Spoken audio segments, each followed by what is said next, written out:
Hello there, I'm Paul Mountain. This is my World of Stuff. Hope you're all keeping well. Hope you've all had an enjoyable, restful and chocolate egg-filled Easter. Me? Well, I'm glad you've asked. I didn't feel too well. I had a bit of man flu over the holiday period, which is scientifically proven to be the worst type of flu. So I had that, which came on, I think, on Good Friday. Knocked me out on the Saturday and the Sunday. Picked up a bit yesterday, recovering a bit today. A bit chesty. But otherwise I'm not too bad, so I've just been relaxing indoors, not able to do very much. But I wanted to come online to do another video. I've got a couple of things I wanted to do, but didn't get around to doing on the weekend. I got an updated Godzilla vs. Kong, and a couple of other things. But I particularly wanted to get in front of the camera this evening, just to pay tribute to somebody who passed away yesterday. The news broke this morning that somebody who I admired as an actor enormously had passed away at a very young age. I'm talking about the actor Paul Ritter, who most of you will know, if you know him, hope you know him, from the brilliant Channel 4 sitcom Friday Night Dinner. He was a great character actor in his own right, and I was looking through his list of screen credits earlier on, and the number of things he's been in that you probably won't necessarily remember, but he made his mark playing great character roles. He wasn't somebody who was a star. I don't think it was in him to be a big front of house sort of celebrity. He was a character actor who enjoyed playing the roles that he played. He was an actor, and I've seen him in one or two behind the scenes things for things like Friday Night Dinner. He seemed quite quiet and self-effacing and unassuming. I don't think he was somebody who sort of embraced the showbiz side of his craft. He was an actor. He's been in things like one of the Harry Potter films, for example. I think it's Half-Blood Prince. He was in Quantum of Solace, one of the less remembered, less celebrated recent Bond films. But he was a TV regular in things like Cold Feet, Vera, his first TV role in 1992 in The Bill.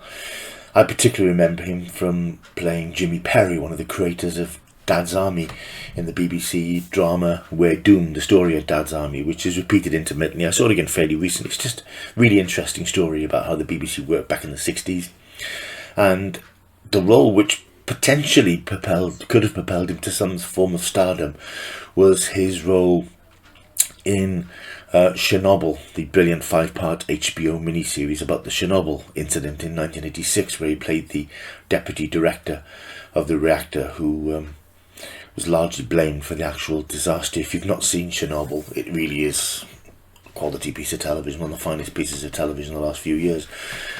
But it's Friday Night Dinner that has really sort of made his mark on me. Now, we're used to sort of, it is the nature of life that people pass away, whether it's people we know, people our families, friends, but people who become friends because we see them on screen, we see their performances, and we feel as if we know them that way. And it's particularly striking when somebody who's made an impact on us goes. And it happens with, over the last few years, we've lost legends like Roger Moore, Sean Connery, Adam West from Batman. People like Victoria Wood, who was an enormous part of British culture. When they go, they leave a gap, and they leave something in your own life if they've touched your life in a certain way. And I think that I didn't realise how much Paul Ritter had made an impact on me, because Friday Night Dinner is one of those shows that I really cherished and I really enjoyed. Particularly last year when the most recent and sixth, and as it now turns out final series, aired on Channel 4, just as the lockdown was setting in. It was a bleak time. We didn't know what the future held. To an extent we still don't. But it was a bleak time, and we had 6 Friday nights, half hour, where we were welcomed into the bosom of this warm Jewish family. If you've never seen this series, and I would again suggest you seek it out, because it's one of the great British comedy series. It's about a Jewish family, the mother played by Tamsin Greig, father Martin played by Paul Ritter, and their two sons, Johnny and Adam, played by Tom Rosenthal, and Simon Bird for the in-betweeners. And the Jewish tradition of Friday Night Dinner, where the two boys who've long since left home, they go home for Friday Night Dinner with the family every Friday night, as the name suggests. But something always goes wrong. It's written in the traditions of broad farce, where ridiculous things happen. Their next door neighbour is played brilliantly by Mark Heap, the slightly oddball Jim. But it's beautifully plotted, very, very well written, very tightly written, character piece. But it's a warm family, and that's the sort of comedy as I'm getting older which I really appreciate a lot more, which is why I like things like Gavin and Stacey, and Stella, and my current obsession, which is the American comedy show Modern Family, which finished this year, but I finally caught up with, and I'm sort of cantering through it, because it's nice to feel as if you're part of a bunch of nice people. As somebody who doesn't have that family unit in my life anymore, you sort of miss that sort of warmth, and that sort of warmth is the only way I can put it. And I think the Goodman family in Friday Night Dinner were a sort of family that you'd like to be part of, and as I said, for half an hour every Friday you could be part of them. And I think it was really important, and it just struck a chord in the early days of the pandemic, which is why its viewing figures for its last series was so huge, because it was something that people could latch onto. And part of the reason for its success was Paul Ritter's performance as Martin, the patriarch of the family, who was slightly dotty, partly deaf, eccentric, to the point that you thought he might be suffering from early onset dementia, because he didn't quite seem tuned in to anything that was going on, but he was quite sharp, he had a sharp wit. It was a performance of great subtlety, great understatedness, which I think is the classic comedy performance, which isn't necessarily in your face, but it's quite discreet and in the background. And I think that he played that part so well that Martin was always somebody who would crash into situations and make them worse, or inadvertently make them better.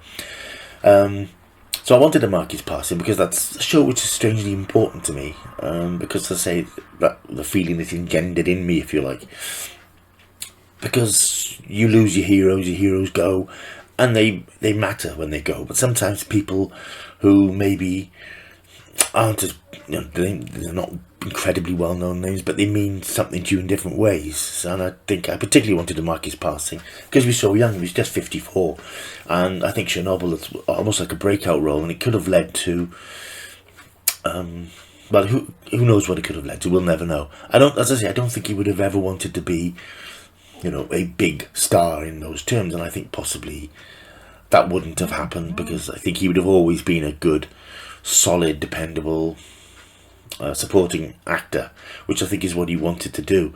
And he'd be missed, because he was a great talent. And it is nice to have those sorts of people who aren't in your face, who just do what they do, make an impact, and then move on to the next thing. I think he's got one or two projects which are still sort of in production or in post-production, so he will appear on screen again. And quite poignantly, he will appear in a Channel 4 documentary called You Look Nice, which is one of the show's catchphrases, which I think is being aired on Channel 4 later in the year. And of course, Martin Goodman created his own catchphrases. When anything went wrong, he would cry "shit on it," and the whole point of the series, as I said, is the dinner aspect, the sitting down for dinner, and he would always tuck into whatever food his long-suffering wife Jackie, played by Tamsin Greig, had prepared, and remark, "Lovely bit of squirrel." So yeah, that's Paul Ritter. I just felt I wanted to say something, because he's 54, 55, and it was unexpected, and my thoughts are with his family and his friends, all those people who work with him. I know a lot of people have put out lots of comments on social media today about him, and I just wanted to mark his passing, because he's somebody whose work I really enjoyed, in a series I really enjoyed. And when you lose somebody who's had an impact on you, even if you don't know them personally, it still makes you think about mortality and life and all that sort of stuff. Anyway, I don't want to get too heavy. I just wanted to mark his passing. R.I.P. Paul Ritter. Thank you for the good times and the laughs. Right, I'll be back soon with some more stuff.